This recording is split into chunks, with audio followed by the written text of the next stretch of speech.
იმისაც რომ მოგვეწყო მინი თოქ-შოუ ქართულ ფოტოგრაფიაზე და თან ერთი დღით ფოტოების საშუალებით გაგვეცოცხლებინა შუაგულ ტყეში მდგარი სასახლე ბორჯომში ჩამოვედით.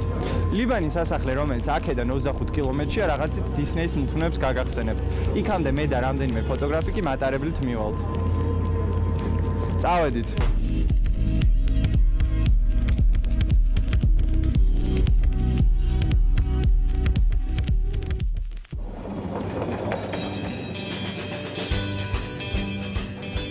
მატარებელი დაიძრა და ჩვენს გავუყევით სასახლისკენ მიმავალ გზას.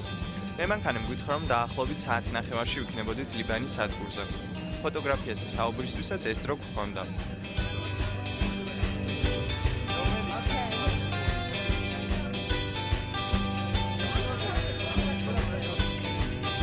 მაინტერესებდა რამდენად შეუძლია დღეს საქართველოში ფოტოგრაფს თავისი პროფესიით ფულის შოვნა.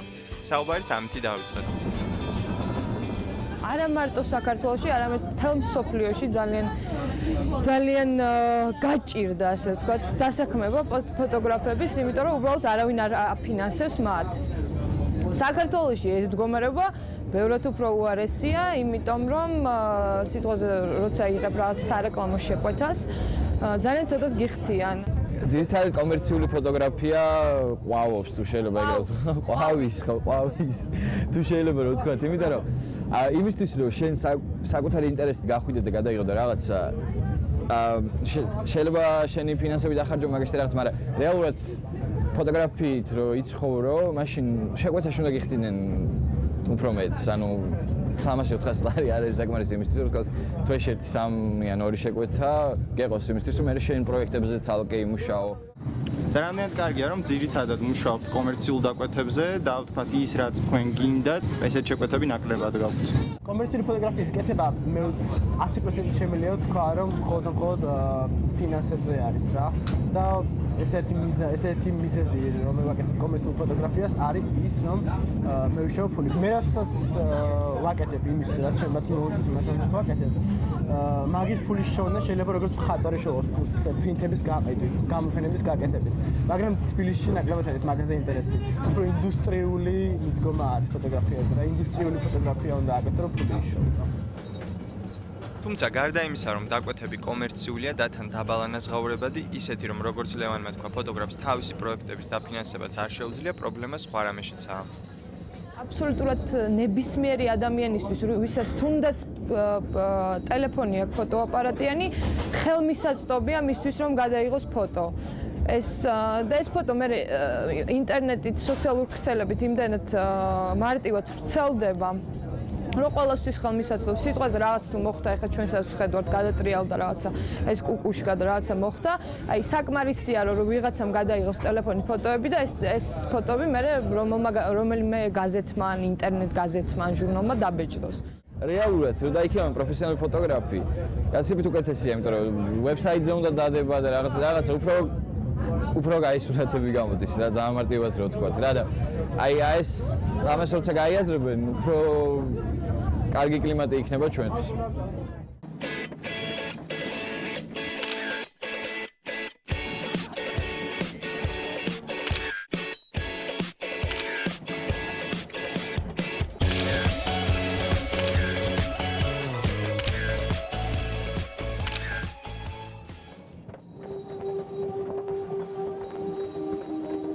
მატარებელში ბევრი ლეგენდა და ჰორორი მოგვიყვეს სასახლის შესახებ.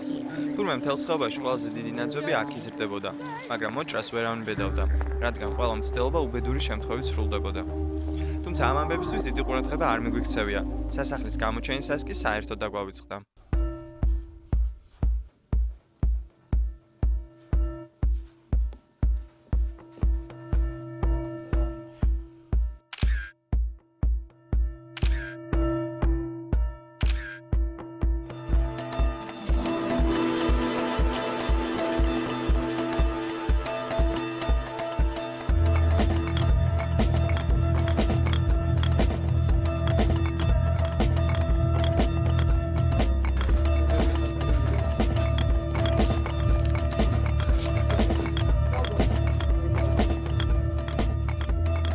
ლიბანი ამპირის სტილშია აშენებული, ზღვის დონიდან 1320 მეტრის სიმაღლეზე. ამბობენ, რომ ნიკოლოზ მეორის ძმას, გიორგი რომანოვს გოგო შეუყვარდა. რა თქმა უნდა, მზეთუ ნახავი, როგორც ყველა ზღაპარშია. შემდეგ რომანოვმა გოგოს ტყისპირავალზე სასახლე აუშენა. სწორედ ამ ლეგენდის მოსმენის შემდეგ გამახსენდა დისნეის მულტფილმები. დაბურულ ტყეში მდგარი სასახლე, კოშკში მზეთუ ნახავი. რატომ დაერქვა ამ ადგილს ლიბანი უცნობია, თუმცა რა მნიშვნელობა აქვს. თავარია, რომ სასახლემ ჩემზეც და ფოტოგრაფებზეც დიდი შთაბეჭდილება მოახდინა. მე-19 საუკუნის ბოლოს აქ იყო პატარა სასახლე, შემდეგ უკვე 1923 წელს მის გარშემო ააშენეს დიდი სანატორიუმი, სადაც მეორე მსოფლიო ომის დროს 800-მდე დაჭრილი მკურნალობდა. მაგრამ სამწუხაროდ უკვე 1988-ში ეს ყველაფერი დახურეს და დღეს უკვე ნანგრევები დარჩა. მას შემდეგ რაც მატარებელში ქართულ ფოტოგრაფიაზე ვისაუბრეთ, უშუალოდ მათი შემოქმედებითაც დავინტერესდი. თავიანთ თავზე საალპარაკოდ ყველამ სასახლის სხვადასხვა ნაწილი აირჩია. ფოტოგრაფია გადავწყვეტე ძირითადად ჩემი მასწავლებლების ჯინაზე.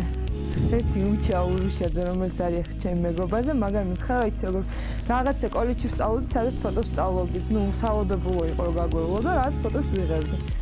და არ ვაპირებდი არაფერს და უჩამ რომელიც მასწავლდა კრიტიკას, ბატონი უჩამ, მითხრა, რა იცი რა ძალიან ისეთი გამაკრიტიკა, რომელიც გულში მოხვდა და ვიფიქრე რა იმდეს ვიზა რომ შეგათქვამი რომ კარგი ფოტოებს გადაიღე, კარგი ფოტოებს ვიღებ. ნუ მაგითაც დავიდე და ძალიან ყოფილიყო ხო კამერასთან ვარ და სიამოვნებს როცა ფოტოებს ვიღებ და ხანდახან ძალიან არასასიამოვნო ხოლმე ეს ქუჩაში გეჩხუბება რაც კაი კადრი როა, მაგრამ რა ვიცი რაცა ჯერ რომ ჩამოვყალიბდი ესე რატო მისდევ, მაგრამ ეს ვიცი ძალიან შემეყვარდა ამ დროთა განმავლობაში.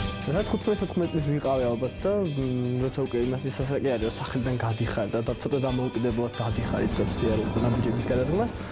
აი ზუსტად მაგ დროს დავიწყე კამერის, პატარა კამერა მქონდა ესეთ საყვარელი და ჩავიდე და ვატარებდი ყველგან.